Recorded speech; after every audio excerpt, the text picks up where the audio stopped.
contoh.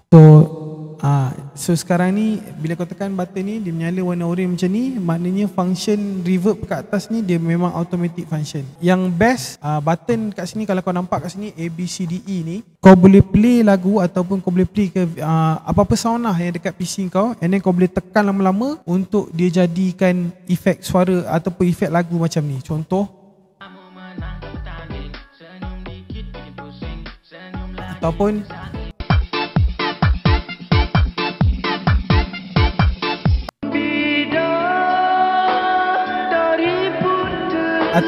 kalau kau nak buat vibe-vibe macam contoh lah ni kan.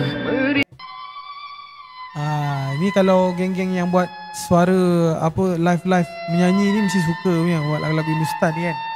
So kau boleh set kat sini function button ni, kau boleh record apa-apa je. Kalau mungkin kau nak buat contoh dia macam ni, aku tunjuk.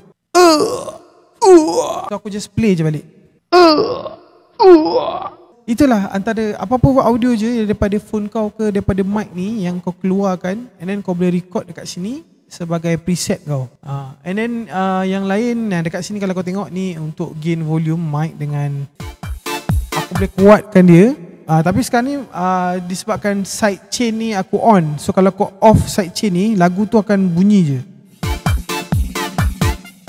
So aku boleh control lagu ni nak kuat ke ataupun nak slow. Kalau aku onkan side chain kat sini ni, dia ada side chain ni kat tepi ni. Kalau aku onkan je, lagu yang aku play tadi tu akan automatic slow. So ni macam gaya-gaya ala-ala efek DJ lah. Kalau aku macam tengah live request lagu ke apa kan. So kalau bila aku cakap, lagu tu akan hilang.